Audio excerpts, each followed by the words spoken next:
좋은 날씨입니다. 그동안에 잘들 지내셨습니까? 네. 대답들은 잘 하는데 진짜 잘 지냈는지 잘못 지냈는지 스스로 이제 판단해야 됩니다. 이 날씨가 이렇게 화창하면은 우리 마음도 아주 화창해져요. 왜냐하면은 이 몸 자체가, 우리들 자체가 이 자연의 일부분이기 때문에 이 대자연의 상태에 따라서 그 작은 자연도 그렇게 공감합니다. 지금 온 천지간에 이 꽃이에요. 봄 기운이 지금 사방에 철철 넘치고 있습니다. 이런 때 이제 마음이 여린 사람들은 꽃 멀미를 알아요. 봄이 와서 꽃이 피는 게 아니라 꽃이 피어서 봄을 이룹니다. 꽃이 없는 봄을 한번 상상해 보십시오. 만약 꽃이 없는 봄이 온다고 할 때 그건 봄일 수가 없죠. 그런데 미래 이 환경학자들은 미래 이 다음 세기에 가서는 봄에 꽃을 보지 못할 수도 있을 거래요. 지금 이렇게 이제 지구가 환경이 훼손되고 있는 이런 상태로 계속 지속되면은 봄이 와도 어디서도 꽃을 볼 수 없는 그런 때가 올 거랍니다. 꽃을 보면은 남녀노소 가릴 것 없이 카메라맨이건 카메라맨 아니건 다 좋아합니다. 꽃을 보고 싫어하는 사람은 없어요.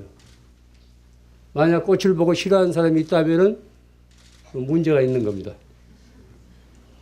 우리가 꽃을 보고 좋아하는 것은 우리들 마음에 이 꽃다운 그런 요소가 깃들어 있기 때문에 그렇습니다. 아무 생각 없이 무심히 자연의 아름다움을 바라보는 일은 즐겁습니다. 새삼스럽게 이 삶에 대한 고마움을 느끼게 돼요. 우리가 지금까지 우리가 지금 오늘 이 자리에서 이렇게 살아있기 때문에 이런 꽃의 아름다움도 누릴 수가 있습니다. 그렇지만은 무엇인가 쫓기는 사람들은 이런 아름다움을 받아들일 여유가 없어요. 모든 사람들이 꽃을 보고 다 아름다워하는데 무엇인가 쫓기는 사람들은 꽃이 피는지 마는지 새잎이 돋아나는지 마는지 전혀 관심 바뀝니다. 사람은 무엇에 쫓겨서 살아서는 안 됩니다. 그것은 자주적인 삶이 아닙니다. 바삐 돌아가는 세상에서는 늘 시간에 쫓기게 마련이에요. 뭐 출퇴근 시간 혹은 회의 시간, 오늘 또 법회 나오느라고 서두는 그런 시간, 또 누구를 만나는 시간, 일어나야 할 시간, 뭐 약속 시간 등등 거의 시간의 틀에서 벗어나지 못합니다.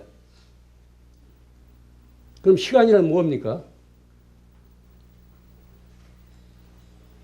그것은 사람이 그어놓은 금이에요.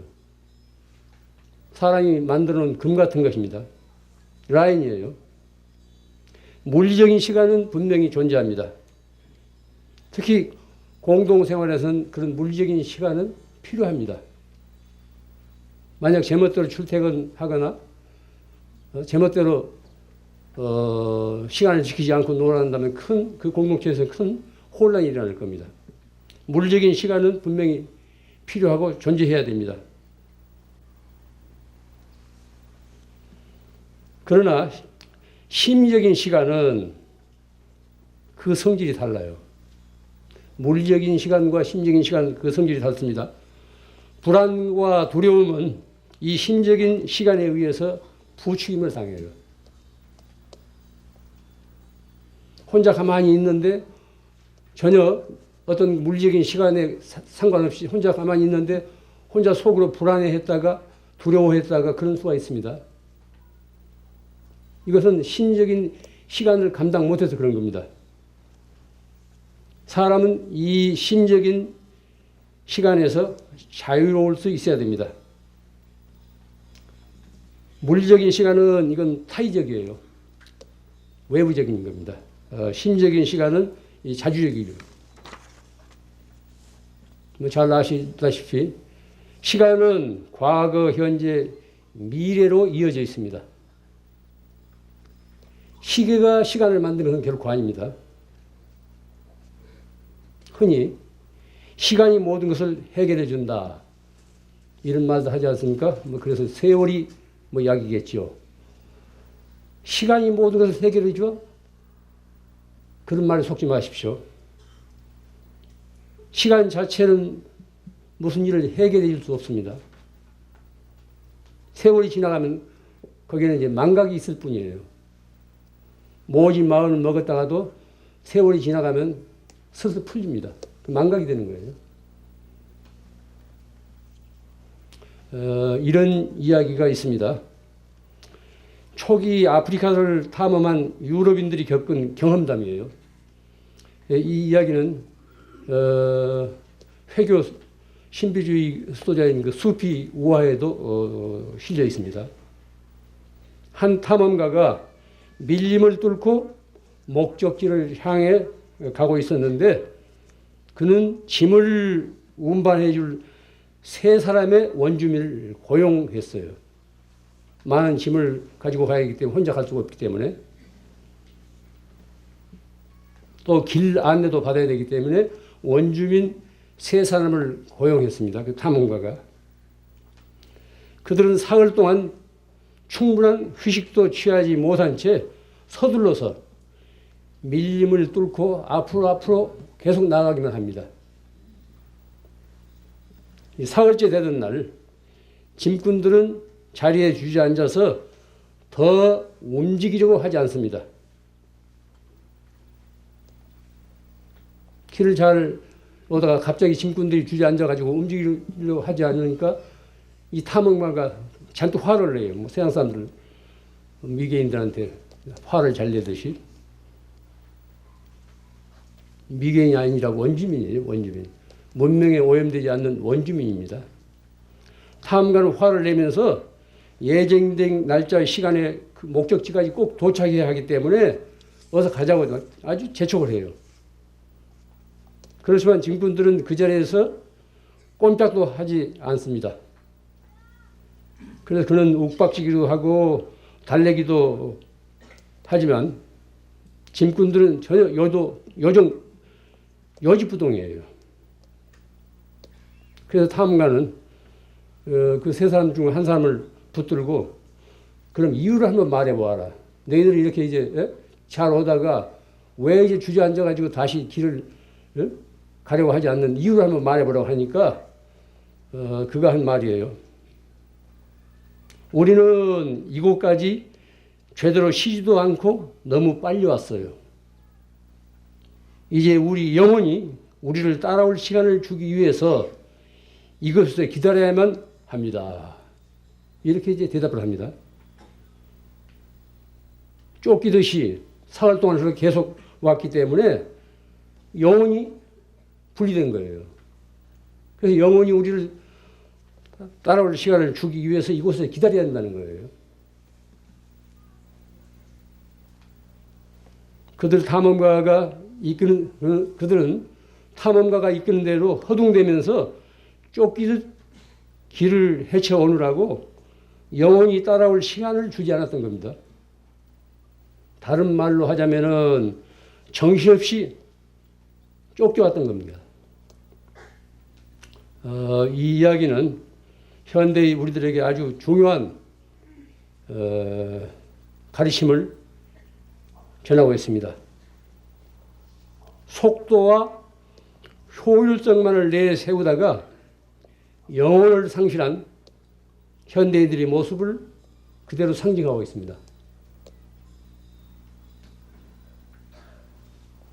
속도와 효율성만을 내세우다가 영혼을 상실해버린 현대인의 모습을 그대로 드러내고 있는 겁니다.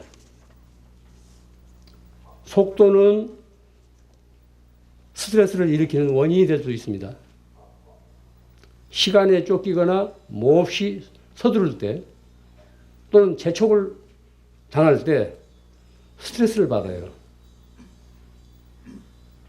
또 너무 빨리 움직일 때 우리는 안정을 잃습니다. 정서가 불안정해진다고. 뭐 그런 경험들 다 있겠죠. 저도 가끔 겪습니다. 제한 속도 100km로 달려야 할 구간을 140km나 150km로 달리게 되면은 연료만 많이 소모되는 것이 아니라 불안정한 정서를 이루게 돼요. 그리고 자기 자신도 모르게 흥분해서 들뜨게 된다고. 그리고 피곤이 가중됩니다. 스트레스가 쌓이는 겁니다. 그래서 본의 아니게 사고들을 일으키지 않습니까? 속도라는 그런 거예요. 속도와 효율성은 아주 냉혹한 비인간적인 것입니다. 너무 서두르는 바람에 제정신을 차리지 못해 실수를 저지르는 일이 적지 않습니다. 특히 이제 어떤 직장이라든지 마감 시간이 있지 않습니까? 뭐 신문사건, 방송사건. 마감 시간이라는 게 아주 비인간적인 거예요. 원서 제출 마감 시간. 뭐 아우성이지 않습니까? 차분히 생각하면서 일할 수 있는 여유가 필요한데 사람이 기계가 아니기 때문에 감성을 지닌 사람이기 때문에 차분히 생각하면서 행동할 그런 시간적인 여유가 필요한데 계속 쫓기다 보면은 엉뚱한 데로 뻗어나갑니다. 아프리카 그 원주민들의 표현대로 무슨 일에나 영혼이 따르지 않으면 불행해집니다. 바삐 서두른 사람은 제정신이 없잖아요. 뭐 더 말할 것도 없이 우리는 행복하기 위해서 삽니다. 이 풍진 세상을 왜 우리가 삽니까? 행복하기 위해서 산다고. 한마디로 하자면 불행하기 위해서 사는 사람은 아무도 없습니다. 행복하기 위해서 사는 이 세상인데 카드 빚을 갚기 위해 자신을 낳아 길러준 어머니를 살해하는 이 막대한 세상에서 삶의 기준을 어디에 두고 살아야 할지 다시 묻지 않을 수 없습니다. 우리가 지금 사는 세상이 이런 세상이에요. 어떤 한 집에서만 일어나는 일이 아닙니다. 어디에서나 일어날 수 있는 그런 개연성이 있는 그런 세상이에요. 왜냐하면 우리가 너무 안정감을 잃고 제정신을 잃고 바삐 쫓기면서 살기 때문에 온전하게 생각하고 행동할 그런 여유가 없는 겁니다. 무엇보다 먼저 마음의 안정을 이루어야 합니다. 기본적인 거예요. 마음의 안정이 없으면 모든 것이 뒤틀립니다. 마음이 안정돼야 사람의 도리를 생각할 수 있고 주위의 사물을 제대로 인식하고 받아들일 수 있습니다. 우리가 다 같이 바라는 행복은 온갖 생각을 다 내려놓고 세상의 아름다움을 바라볼 시간을 갖는 데서 그 움이 틉니다. 복잡한 생각, 미운 생각, 고운 생각 다 이제 부려놓고 그저 무심히 자연을, 아름다움을 바라볼 수 있는 시간을 가져야 돼요. 그래야 그 안에서 행복의 싹이 틉니다. 진정한 행복은 이 다음에 이루어야 할 목표가 아닙니다. 우리는 늘 이 다음에 뭐 이것저것 다 일해 마치고 어디 시골에 조용히 내려가서 집이나 한 채 지어가지고 그때부터 이제 무슨 행복을 마련할 거고 이런 그 설계들을 하는 사람들이 없지 않습니다. 진정한 행복은 이 다음에 이루어야 할 그런 목표가 아닙니다. 지금 당장 이 순간에 존재하는 겁니다. 우리가 살아오면서 되돌아보세요. 한순간이나마 행복을 누렸던 그때는 한순간이었어요. 미래가 아니었습니다. 그런데 대부분의 사람들은 행복을 삶의 목표로 삼으면서도 지금 이 순간의 행복을 놓치고 있어요. 지금이 바로 그때이지 다른 때가 우리를 기다리지 않습니다. 늘 그렇게 생각해야 돼요. 이 다음으로 미루지 마십시오. 언제 어디서건 바로 그 순간의 행복을 우리가 만들 수 있는 것이지, 행복을 누릴 수 있는 것이지, 어떤 특정한 기회에, 어떤 특정한 시간에 행복을 이룰 수 있다고 생각해서는 안 됩니다. 흔히들 원하던 것들을 얻는 것을 행복이라고 알고 있어요. 뭐 자동차를 가지고 싶은 사람은 자동차, 또 어떤 가구, 또 어디 요새 또 이제 5월달에 뭐 있다 보니까 한 자리 하고 싶은 그런 권력, 또 이제 뭐 자기 짝을 갖고 싶은 사람, 이런 욕망을 이루면은 행복해하고 이런 욕망을 이루지 못하게 되면은 불행하다고 생각합니다. 원하던 것을 막상 갖게 되면은 한동안은 흐뭇하고 느긋해할지 모르지만은 머지않아 시들해집니다. 다 우리가 겪은 일이에요.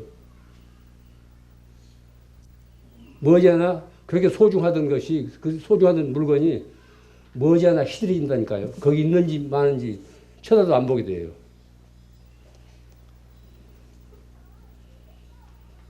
그것은 모두 덧없는 것들이기 때문입니다. 늘 변화하기 때문이에요. 고정불변한 것이 아니라 늘 변할 수 있는 그런 이 덧없는 것들이기 때문에 그렇습니다. 그것들은 어디까지나 삶의 부수적인 것이지 본질일 수가 없어요. 본질은 변할 수 없습니다. 부수적인 것은 상황에 따라서 늘 변해요. 그러니까 우리가 자동차라든가 무슨 가구라든가 어떤 권력이라든가 등등 이런 것들은 다 삶의 어떤 부수적인 겁니다. 이게 본질이 아니에요.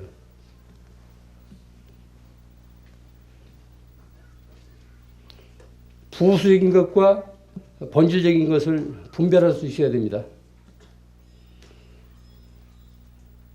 본질적인 것에는 우리가 가치를 부여해야 되지만은 부수적인 것은 그렇게 가치를 부여할 수 없습니다.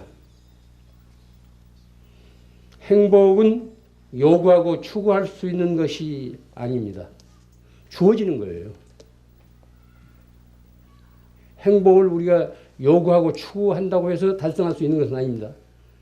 그건 우리에게 주어지는 거예요. 선물이에요. 추구하거나 요구하게 되면 행복은 우리를 비켜갑니다. 지금 이 찬란한 봄날에 이 순간을 우리가 사람답게 살 수 있다면 이 안에 행복은 깃들어 있습니다. 거듭 말씀드립니다. 무엇에 쫓기듯 살아서는 안 됩니다. 영혼이 미쳐 따라올 수 없도록 그렇게 살아서는 안 됩니다. 안정된 마음, 차분한 마음으로 사물의 아름다움을 음미하면서 자신의 삶을 행복하게 가꾸어야 합니다. 나무들만 꽃을 피우는 것은 아닙니다. 우리 인생도 저마다 자신의 기량을 마음껏 드러낸다면 그때 그곳에서 향기로운 그런 삶의 꽃을 활짝 피울 수 있습니다. 사람은 누구나 행복하게 살 능력을 지니고 있습니다. 그러한 잠재력을 묵혀두지 말고 마음껏 발휘해서 세상의 조화를 이루어야 됩니다. 행복은 앞으로 다가올 미래에 있지 않고 바로 지금 이 순간의 삶에 있다는 사실을 거듭 명심하기 바랍니다. 이 눈부신 봄날 활짝 문을 연 꽃들한테서 행복하게 사는 비결을 더 구체적으로 들으면서 오늘 하루 이 자리에서 마음껏 행복을 누리십시오.